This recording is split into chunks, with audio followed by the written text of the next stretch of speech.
All right, it is late Friday, so it's time to bring back an oldie but goodie. Solo episodes, a lot of film talk. You know what this means. Andrew drinks alone and talks to himself. We have Estella here coming off a preseason game. Preseason film is rough. If we're being honest, we're all very happy to see the football. I'm excited that Drake Maye played well. You're probably more excited than I am. Not that interested in studying the finite minutia of everything that went on really in the fourth quarter of that game. I did it. It's my job. I love football. I'm also ready for the real version. Now, the little glimpse that we did get after Tuesday's joint practice, talked about that plenty last week with Doug, was good. Drake Maye impressed. He got to play with the starting offensive line. I think the heavens opened up and there was a big giant pair of hands that came down and said thank you from above, from every dead Patriots fan to Drake Maye. Thank you for protecting him, our future and our franchise and all our hopes and dreams. Now, Drake Maye, it's funny when you look at the stat sheet, 6 of 11, 47 yards, 3 rushes. They docked him for the bad snap, 1 rush, -5 yards. Let's skip that. Really 3 rushes for 20 yards and a touchdown. And his longest completion was a 23-yard screen. So this is a dude who went 5 of 10 outside of that screen for 24 yards. And here we are all celebrating that he had this miraculous day and is ready to seize a job. But you know what?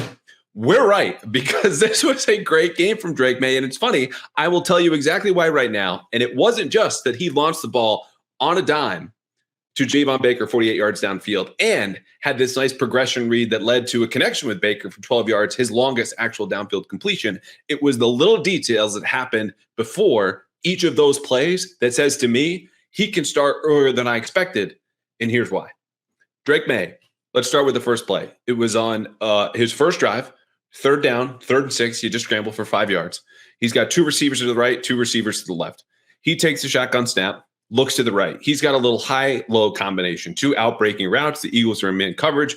Both of these are covered. So he goes from read 1 to read 2, back to 3. This is a backside dig, a very common route where the front side of wherever the play is designed to be man or zone coverage gives you an option on the backside because the dig is good as an in-breaking route, generally against man. If it's a too high structure, the middle of the field is often open. That's you talk about middle of the field open with 2. It's closed if there's a single high safety. And you can hit him over the middle. And it also threads the needle between 2nd and 3rd level defenders. Backside digs, very popular in the NFL. He looks to Baker, not only finds him as the 3rd read, but resets his feet and delivers the ball within 2.5 seconds and gets the first down. This was a throw he made as Baker broke off on his route. It was one after he had gotten to, after going 1 to 2. And as they said, resetting his platform in the pocket, something that's a little different for Drake Maye, who's very accustomed to just throwing the ball wherever he wants, because that's the God-given talent that he has in his right shoulder and his right arm. Good, fundamental quarterbacking from him. Next play, the Baker bomb. This one, I'm just going to say drop. Man, if it hits you in the hands, if it hits you in the arms, that's a drop. 3rd quarter, another 3rd down. He's looking deep for Baker. It's another pressure, so he gets the ball unloaded deep, has other options, finds him deep. Maye drops back from under center. It was a shotgun. And he has pressure immediately to his right. It's Layden Robinson. Big fan of Layden Robinson. But today, he gave up on this particular snap a hurry. Maye keeps his eyes downfield. He slides a little bit left in the pocket, looks back right to Baker, then steps up, and very casually, effortlessly, drops this bomb to him all the way downfield. This was not just avoiding pressure and a possible bad consequence, right? A sack, a hurry, a hit, whatever it was. It was keeping your eyes downfield, the kind of courage required of all quarterbacks, and then delivering a pinpoint pass in a way that I don't think any of us watching Patriots football the last 5 years could have imagined unless Bailey Zappi or Mac Jones had taken kind of a crop step and launched with their full body to get the ball that far downfield. Meanwhile, it's a flick of the wrist for Drake Maye. So we were all impressed with the throw, but it was his ability to reset, adjust to pressure, flip his feet, and go through reads in both instances that to me made me optimistic. Now, this all said, you want to know how quickly he can start. I said it'll be earlier than I expected. Heading into the week, I would have still said peg around Thanksgiving. Maybe it's early November. No one really knows. We're all finding out together. I'd be a little bit more comfortable earlier because of plays like this, in concert with the progress he showed on Tuesday, where the big headline was, yes, he had no shot in his 2-minute drill, joint practice, 3 sacks, 4 plays. We all saw it. In my opinion, he was a better quarterback than Jacoby Brissett that day. That was also the first day I've been able to say that in 14 practices firmly. You could argue for maybe 1 or 2 other days, in my opinion. He certainly was against the Eagles on Thursday night. As we get now into the good and the bad and the game balls, I'll just leave it up on this. Maye, who I wrote about immediately after the game in those two plays, and then one more, which followed the dig route completion in the second quarter to Baker, had this actual under center snap. He took wheeled left on a bootleg, and he's got immediate pressure from Nolan Smith, a play that would have blown up Mac Jones or Bailey Zappi, who are not off-platform throwers, not particularly creative. And instead of just taking the sack or throwing it away, he hops back a little bit and still whips it around Nolan Smith for a pass to Mitchell Wilcox, takes a penalty for a hit to the head roughing the passer, and they get the first down. Was another instance, as Drake Maye said after the game, you need the best quarterbacks in the league make off-platform, off-schedule plays. That was another one for Maye. The first two instances I gave you, playing on schedule, playing with the right platform, like a quarterback should. This was the creativity in a very, very small way, in a small example, that shows, that teases you, he looked like his old self. And ultimately, again, we're going to pivot here in a second, him looking like the Drake Maye that I fell in love with as a prospect, knowing it would still take some time and development, but have that confidence and comfort within the offense to operate as he's told. And when he takes his chances, can play like we all saw at North Carolina, a little backyard ball, and do things that the defense really has no answer for, be it scrambling or extending plays outside the pocket. It was all very, very good. Now, again, that said, 23 yards out of 47 coming on a screen where you really didn't do much and only one completion longer than 10 yards downfield, it's going to take some time for him. He cannot maintain and still win this job. He needs to build on this, because Jacoby Brissett's game was the worst I've seen from him in any single day, including practices all summer. So I think Jacoby Brissett is probably going to bounce back. Not to mention he's got a career interception rate of 1.8%, which is among the best in the league. Playing quarterback is not just about not throwing interceptions, but the Patriots know what they have in Brissett. They like it enough to give him all the starting reps. I hope that the Patriots protect Drake Maye with the starting offensive line in practice moving forward.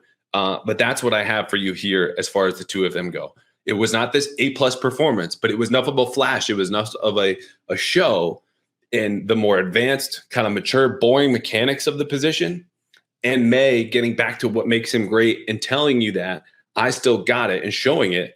That was super encouraging. So Patriots are going to practice a lot leading up to the preseason finale against Washington next weekend, next Sunday in DC. Or it's not DC, it's one of the Landover, Maryland. But it's a really important week because this is closer now than I expected. And May's day was 1 out of 16 now, 14 practices and 2 games. But this was good. Okay. He actually wouldn't make the good as we finally move on 5 minutes after I teased it. As we always do, the good, the bad, we need to talk in game balls. Those two players who made my film review, as we discussed the notes here, and we're going to do mailbag questions and Matt Judon talk later, are defensive players. Keon White had a sack in a hurry. Anthony Jennings had to run stuff in a hurry. And these dudes are going to be called upon most directly to replace Matt Judon, who, again, we're going to talk about later. Defensive front 8, 5 sacks, 4 run stuffs. They were facing a backup Eagles offensive line, but even the Eagles backups, frankly, are like as good as the offensive line they're seeing in practice. And any kind of play like that, particularly from White, who won on the edge with the sack and a little dip move, who rushed from the interior, and he was kind of out of control, like bull in the china shop, but still managed, despite that lack of control, to apply pressure, is really encouraging. And the Patriots are going to rotate through a bunch of guys to try to rotate Judon. Raekwon McMillan, 8 tackles, game high. Jelani Tavai, both played in the edge. Those are typically off-ball linebackers. Last night, and I think moving forward, you're going to see them rotate in a way that Juwan Bentley did this too, played more in the edge, where you don't think he could do this because they're not edge rushers. But early downs, you don't really need them to necessarily peel off the edge and apply this immediate heat. So that's how I think they're partly going to replace Judon. At least for one night, Patriots pass rush was fine. It typically looks good in the preseason.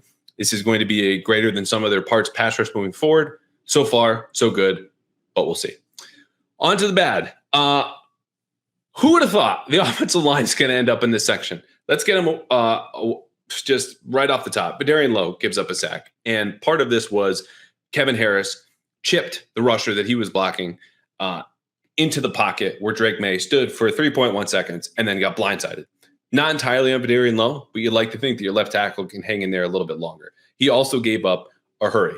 So the other part about Badarian Lowe playing is that he was in the third quarter, which tells me the Patriots are not quite comfortable with him at that position, to which I would say, great, because I'm not.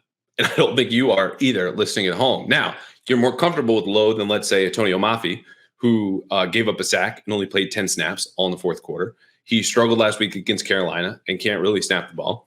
Speaking of not snapping the ball, Liam Fornadell, third string center in Mafi's place, also part of the bad, had 2 bad snaps, including the game clincher. This guy is an alum of the CFL, XFL, UFL. We're not going to talk a ton more about him because I don't think he's making the roster. But all of the bad in the minutia of this game underscores the big picture problems for the Patriots.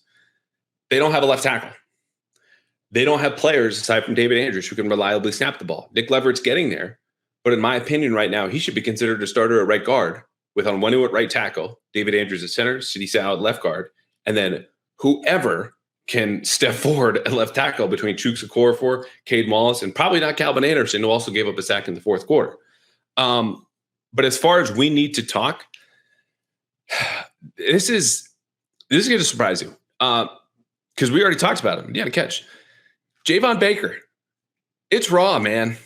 The route running in the details, getting bodied out of bounds on the first deep incompletion that Maye had. And he should have waited. Maye correctly diagnosed pressure on that same initial drive after the dig route completion leads to a field goal attempt.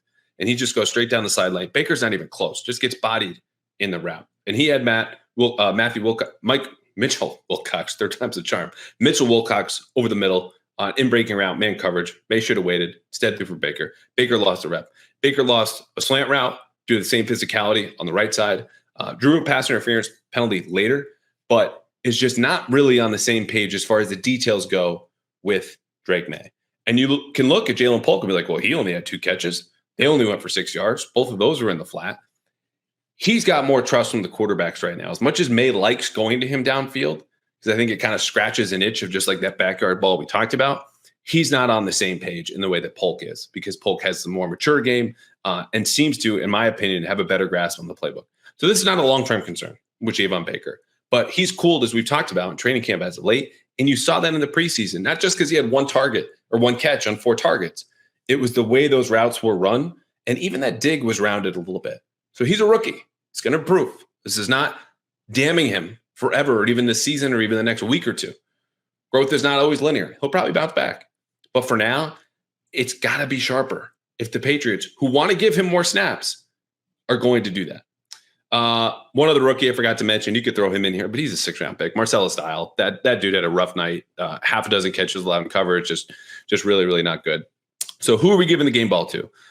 The game ball, in my opinion, you could go up front. You could go with, honestly, Chuks Okorafor, who had a really nice bounce back performance at right tackle. And it's not just because he took the first snap and played like 3 seconds afterward and had a linebacker fully on the ground with both feet up.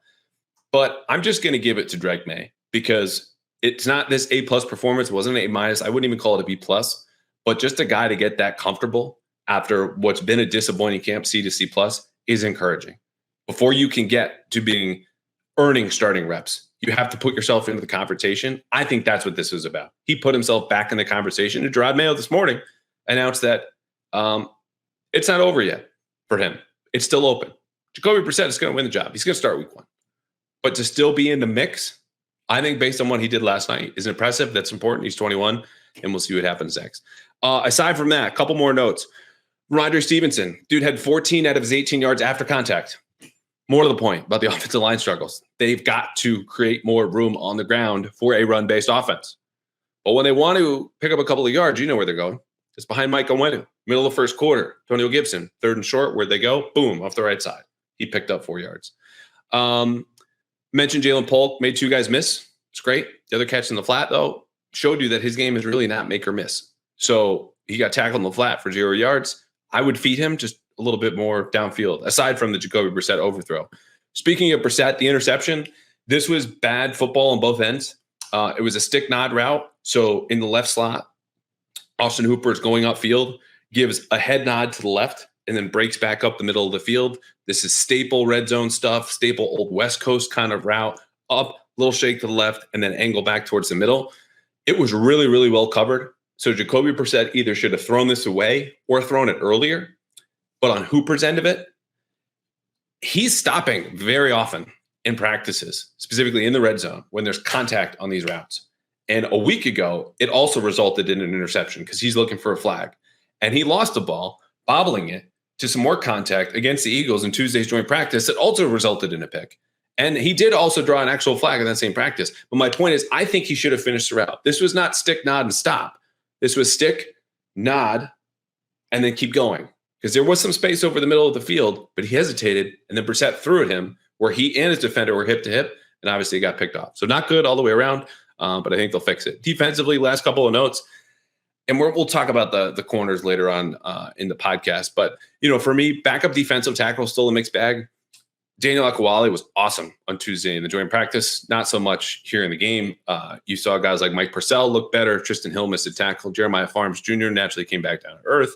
And they're waiting for him as Armand Watts, who, unlike the Carolina game when he played in that last drive of the whole freaking game, he was in the mix until the third quarter, then came out. So I'm still not confident they're going to fully replace Christian Barmore. Certainly not 1-for-1, but with a couple of guys. And maybe that just means more Keon White inside, certainly on passing downs. We'll see.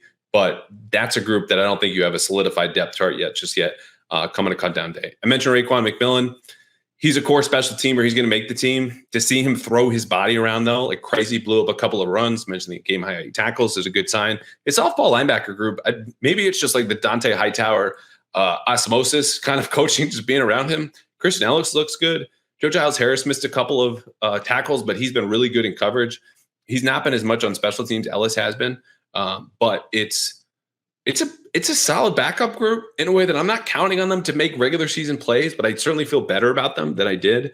And Del Pettis, undrafted rookie, don't forget about him. Still got a nose for the ball. But I don't know if I'd put him on the roster yet. Christian Gonzalez obviously making the roster. I'd like him to show up as CB1, and it's really out of a longing to see that again because I loved it. It's awesome watching him play football at peak performance. I haven't seen it yet all summer. I'd like to. That's what this is about. Not killing him, not railing on him. It's just to say, where's that guy I saw last September? I want to hang out again. I mentioned the core special teamers. These are guys, again, I don't think they're going to place as much emphasis as we did in the Belichick era on, okay, all of these guys are definitely making the roster. But something to keep in mind, if you're looking at spots 45 to 53, who's going to get the tiebreakers? I already mentioned McMillan. Brendan Schooler certainly making the team. Christian Ellis, backup inside linebacker, 53. These are guys who have started at least 3 out of 4 units last night, and most did in Carolina. O'Shane Ximines, another sack, drink. Jalen Hawkins, Isaiah Bolden, and JaMychal Hasty, who for my money, based on how he's starting certain periods with Drake Maye in the second string offense, might be pushing Kevin Harris with the number 3 running back job. But anyway, he's playing a lot more special teams than Kevin Harris. I think all those dudes are making the team. So make of that what you will. Oh, and Joey Sly hit another 50-yarder. Good for him. Kicking competition is really heating up. But that's it for my preseason notes and Drake Maye. There you have it. Coming up more mailbag, Matt Judon. But first, a quick break. The NFL regular season is almost here, but you don't have to waste your time watching more preseason outside of the Patriots. You can play Prize Picks all summer. America's #1 daily fantasy sports app has over 5 million active viewers, and unlike other apps, you guys, you know this by now, you don't play against anyone. You just pick against the numbers.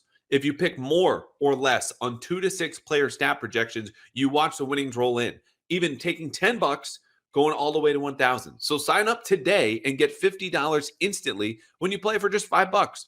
You don't even need to win to receive the $50 bonus. It's guaranteed. And then when football does roll around, man, if you think Tyreek Hill is going to go for over 90 yards in the season opener, Miami does pretty well in their season openers, that's an easy win. If you think the Patriots defense is going to show up and hold down Joe Burrow in Cincinnati, take the under on Joe Burrow. It's that simple. It's that easy. You've heard me talk about this for the Red Sox. God willing, they'll be playing in October.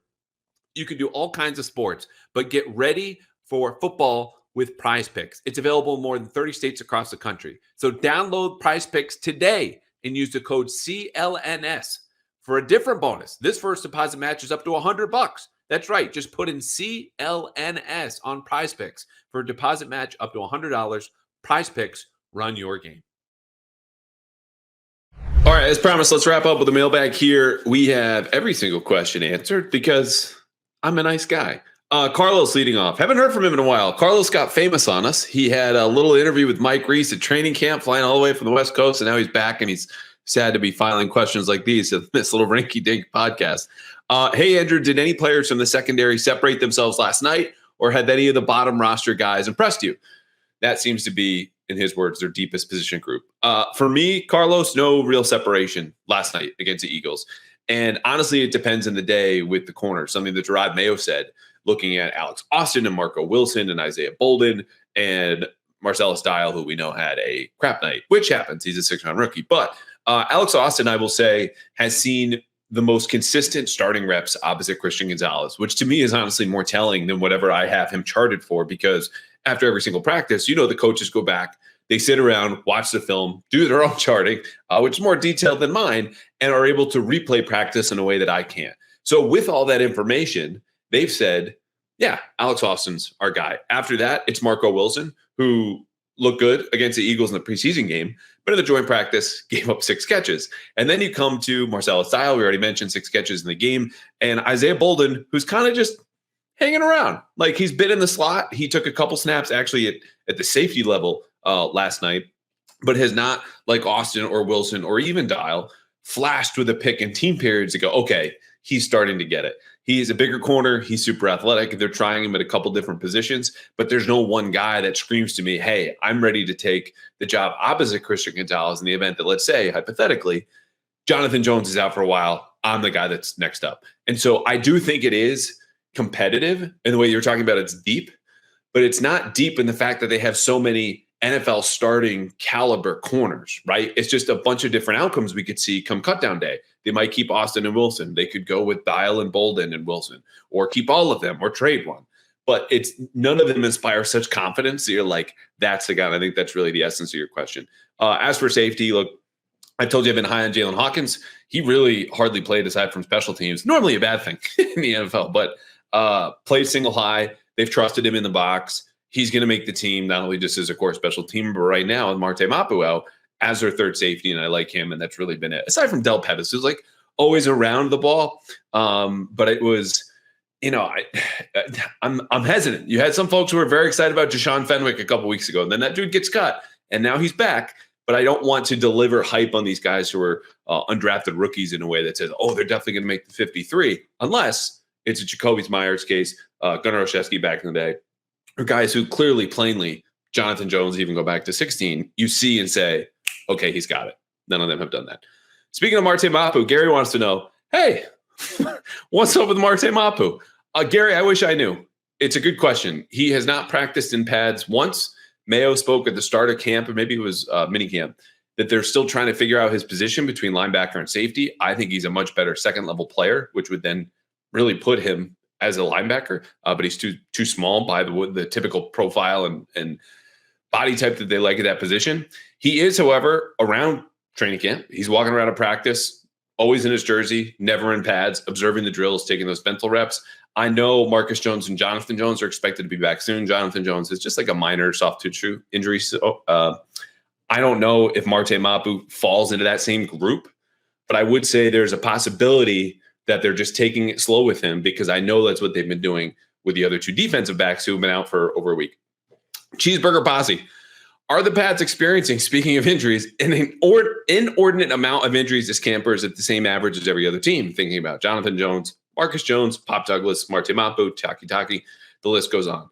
Short answer, no. Long answer is some of the guys you mentioned, specifically Pop Douglas, who we found out last episode hurt his hand actually playing catch with Joe Milton, common Twitter joke turned true, is these guys got hurt before camp. So they came in as damaged goods and they need to heal and recover and, do whatever. And that goes for Taki as well. Marcus Jones, we know not the most durable player. Maybe it's because he's 5'8", 180 pounds. I don't know. Or it's just bad luck. And soft tissue stuff like with Jonathan Jones just happens. Tyquan Thornton missed a day earlier in camp and then came back and recovered. So no, I don't have the hard data on all of the practices missed by starters or projected second stringers relative to every other NFL training camp. But in my 7th year, charting, tracking, watching all of this stuff down in Fox Pro, it's just another summer. And if anything, honestly, because again, Pop Douglas and Sione Taki came in with, pre-training camp injuries, I think it's been a healthier summer, despite the fact Drake Maye has pushed them physically with all these padded practices and red zone drills and some goal line drills and one-on-ones. And Bill Belichick really did the last 3 or 4 years. Charlie Demers. Charlie, With Drake's performance last night, do you think this speeds up his timeline as to when he will take over QB1, or would it be more beneficial to have him sit half a year? So we talked a lot about Drake already. I will just say it's a data point in a set for him, right? This is not all about what you see or I watch. It's what about the coaches take in, weigh a certain way, and then make a decision based on all the data available to them. And so this game more important relative to, say, day 1, 2, 3, 4 of camp, when they were non-padded and they were practices, and it's a lot of 7-on-7s and 11-on-11s and not really in the red zone and not very telling. But this season, we also know they're playing the long game, right? They are trading away their best player for a third-round pick. They have a guy in here, Jacoby Brissett, who is a stopgap bridge starter. So if Maye's not ready, they're not going to rush it. If they don't feel like they can support him, despite whatever Drake Maye says, they're not going to play him. So this was good. I think his sack avoidance is being underrated a little bit, but you just don't want the guy sitting back there running around if he doesn't have to. As there goes my alarm again, just as we had last week. That means I have to do radio soon in Maine. So no, I don't think that changed the timeline. I do think it was a good day for him. But even if he closed the gap a little bit with Jacoby Brissett, they're still waiting for him to put together multiple practices. And if he does that moving forward in another good preseason game, then we have a conversation. But right now, no, nothing's really changed in my mind. Bryant says, there has to be a center out there that won't make the roster that's better than Mafi, right? Do you think they have any tackle upgrades that are cut from other teams? I do think they'll probably find a center soon enough because it's a less valuable position, believe it or not, even in offenses that are relying on those guys to set protections and make line calls and adjustments. But I don't think they're going to find tackles. Why? Because tackles are a top 5 most valuable position, right? It's quarterback, and then pick this in your own order: receiver, corner, pass rusher, and offensive tackle. And so you go back to 2021, Patriots trade for Yasir Durant with the Chiefs to give up a 7th-round pick. He doesn't really play.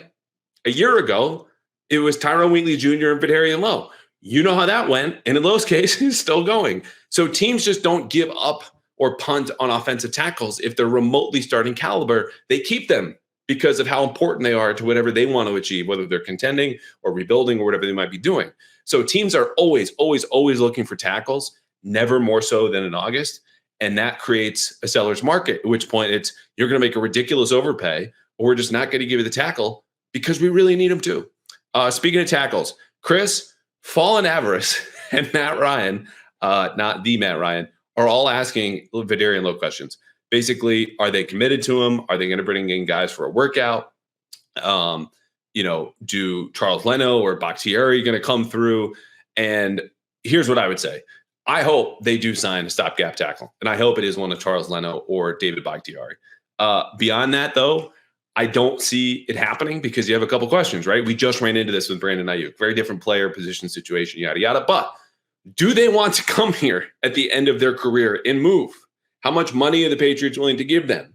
Okay, and what kind of shape are they in? If you're on the fence about retirement, my guess is you're not really inclined to wake up at 6 a.m. and do a bunch of squats and pass sets and get ready for an NFL season. Now, they might just be waiting till the end of camp to sign with the team. But to me, the ideal plan is to pursue one of those options and at the same time, keep Chuks Okorafor and Caden Wallace at left tackle while moving Mike Onwenu to right tackle and Nick Leverett or Layden Robinson at guard. So Onwenu from right guard to right tackle, replace him at guard, and throw everyone else at left tackle because you just need to get that figured out. Patriots offensive line would be fine if they didn't need a left tackle, but they do. And that's the issue here. So just instead of fighting a 2-front war at both tackle spots, hone in on the one and put all of your players and luck and bet and hopes into that position that eventually someone comes through. A couple more. Pascal, can we now say the development plan for Drake seems to be working and everyone else clamoring for it to be different should simmer down? First of all, yes, we should all simmer down, self-included. Second of all, the media space, and I would say the fan base, if you're being honest with yourselves, is a highly reactive, impatient group mindset. It's always been the case, right? Whether it was Drake Maye or anybody else. So this, to me, is not proof of concept because we also have no idea how Maye would have looked or played last week had he received more snaps. He might have looked great. He might have looked like crap. We don't know. We will never know. It's a counterfactual. That's the beauty or the ugliness of them. So what I would say is he looked good Thursday night. he was arguably better than Jacoby Brissett Tuesday in the joint practice. And that is a tiny bit of momentum, but it's not proof of anything working, because maybe had he gotten more snaps against Carolina, he would have looked good. And at that point, you would argue, well, you should have played him sooner, but we don't know. So I would just say he's in a better place now. That's a positive, and we just have to sit and wait and watch to find out what happens next. Jeff, if our offensive tackle situation is going to stink anyway, wouldn't you rather put Wallace in one of these spots so hopefully he can develop into a solid starter? I know I would. Yes. However, Jeff, history is not kind to rookie starters. And Andrew Thomas, for one, with the Giants, top 10 pick in a really good offensive tackle class, and is a complete disaster as a rookie. Now, he's one of the better tackles in the league right now. And when you look at Caden Wallace, it's not that, he's not a talented kid or doesn't have the physical tools. It's that he's not even a first-round pick. He's a third-round rookie who, after 4 years of playing right tackle at Penn State, is now kind of changing positions because the Patriots have him playing both sides. And normally that would be fine because you're not counting on a third-round rookie to start for you. But in your scenario, where history, no matter where you were drafted, is against you, just stepping in to block NFL edge rushers, guys like Nick Bosa, even Trey Hendrickson, who we'll see the first week, anyone else that they're going to see moving forward, it's going to be a problem. It's a huge jump, even coming from the Big Ten. So I would say, yes, as I said before, stick him at left tackle. Don't count on him as a starter, but at least make him an option and hope that he surprises you. Captain's insight. Can you rank the receivers 1 through 4 as it sits right now? Sure. Number 1, Pop Douglas. Number 2, Jalen Polk. Number 3, KJ Osborne. Number 4, choose your own adventure. Like, Javon Baker's had greater flashes, no question. He's also super raw. Tyquan Thornton, Kayshon Boutte had a drop last week. I still don't know how he consistently wins. He tends to have sticky hands, except for sometimes in the preseason. Isn't that fast? Isn't that quick? Doesn't separate particularly well. Jalen Reagor is making more hay as a returner, which kind of tells you what he is as a receiver, as does his entire career resume. So that's it. Dibbs, last one. With all the struggles at backup center, why haven't we heard anything of Charles Turner? He was a center for LSU. Dibbs, you're correct. Here's the thing, though. He's an undrafted rookie, and he's looked like it for most of camp. I would expect him to get a little bit more run, but the Patriots also opted for Liam Fornadell, ex-UFL, XFL, CFL, guard over him, and that tells you, in my mind, all you need to know. Breaking news. We've got a young, exciting underdog team in Boston that's making a run for the playoffs.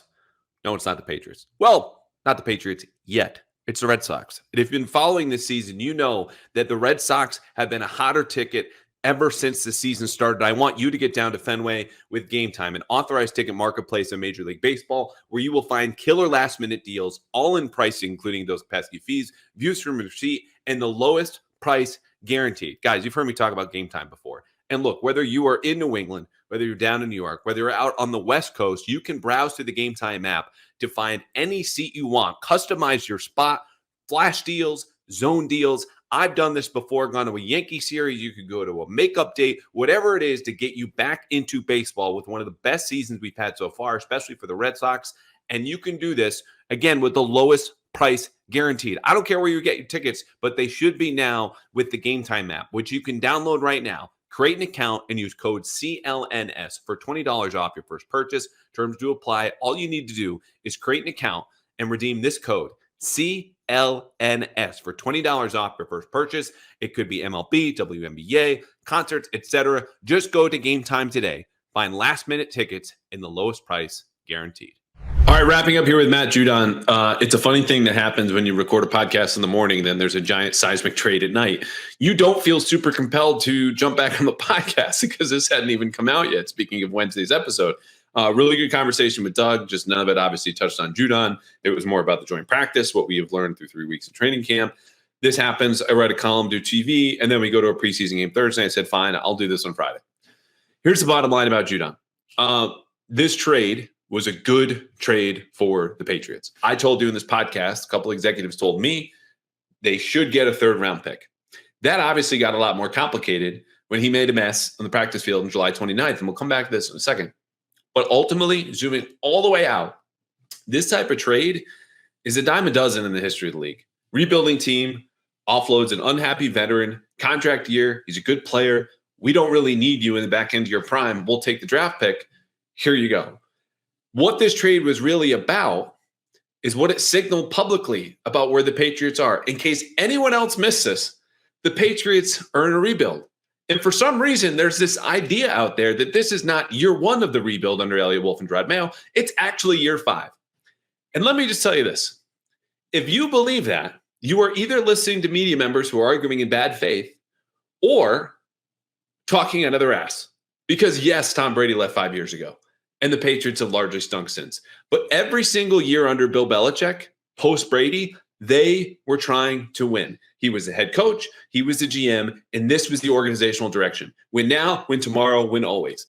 And he succeeded in 21, but failed in 3 of those other 4 years since Brady left. Right now in year 5, there's a new coach, there's a new GM, and there's a new organizational direction.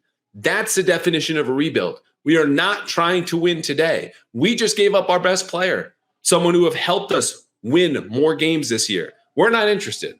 We have both eyes on 2025 and 2026, and we want to do everything now to get there and be best positioned as possible to win then. That's why rookies are going to play. That's why they're stockpiling assets. That's why they're saving cap space and rolling it into those future years. This is the rebuild. This is year 1. Sacrificing today for tomorrow in a way the Patriots did not do in 3 of the last 4 years. Bill thought he was going to win. He just failed. This is about a new direction. That is a rebuild. That's what's going on right here. And Judon, look, he's 32. The trade was actually a birthday gift. If you believe this is something he wanted. He said he wanted to retire here and been clear about that, yada, yada. But personally, I'll miss watching him play. I'll miss talking to him. Ran into him once at an event in the Seaport. Good dude away. Was not one of these, like, I'm not talking to you outside of work, treat you like a human being. But obviously got grumpy around his money. And I don't blame him about that. Okay, so what ultimately happened here? People want to play the blame game. Personally, I think both parties got what they wanted in the end. Judon is going to get some amount of money from Atlanta, or at least more than he would have had in New England. The Patriots get a pick. They happen to rebuild. So I'm not interested in playing the blame game. But it is entirely possible, if you are upset as someone who wants to watch interesting football, as frankly I do, because we would be the losers in this situation, to blame someone.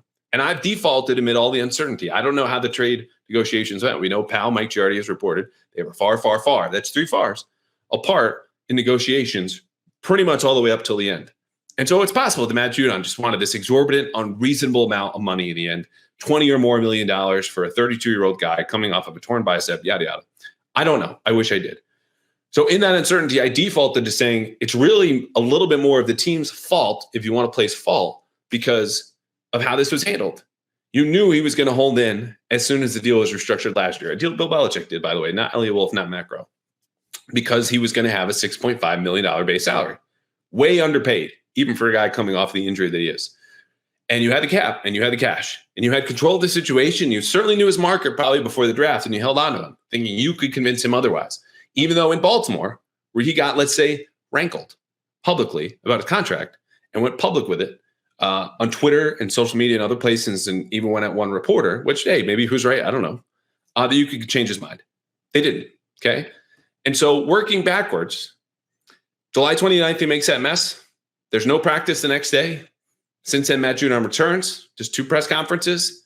The last one was kind of mealy-mouthed. And then on Monday, as he's still practicing, things have simmered down, but no progress is really being made. Jeremy Fowler, ESPN, tweets on Monday, multiple teams have contacted the Patriots about Judon. And you're like, yeah, right? Like, why? Why is this happening? But working back, keep that tweet in mind, because the next day is Tuesday. Eagles come in for joint practices, and Matt Judon participates. A lot of risk in there. Pads, physical drills, one-on-ones, 11s, all that. He participates in a way we never saw last year. But then he has, and you don't know this, a pre-scheduled press conference. He was supposed to speak along with Drake Maye and Ramondre and Michael Warner and all these guys. Doesn't do it. Maybe he knew in that moment he was getting traded. And maybe he knew all along, because that's why he was participating, to rehab his value, to rehab the image that he had damaged on July 29th, making a mess, which hurt the negotiations the Patriots may have been having even at that point, because teams go, he wants out of there. He's making a mess. You're gonna come to our terms. We're not going to give you a 3rd-round pick that you want.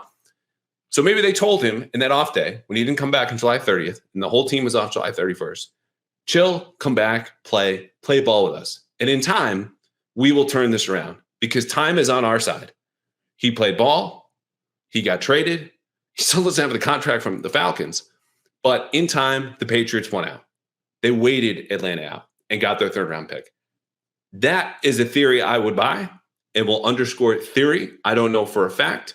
But look, to go back to the rebuilding point, time is the beauty of a rebuild. Time is what the Patriots had. It's what they used. And again, if they got what they wanted to get worse this year and have more assets for the future, that's a win. Or as Drake Maye put it yesterday, a win-win. Okay. Patriots are going to practice on Saturday, Sunday, Monday. I will be back either Monday night or Tuesday morning with a new episode. We'll have another one later in the week. We'll have more 4-minute drills with players. Holler at me if you have a suggestion. If you have not left a review or a rating, I'm mad at you. And you can fix that by doing that this week. Otherwise, it's been a good week, good times. Have a good weekend, all right?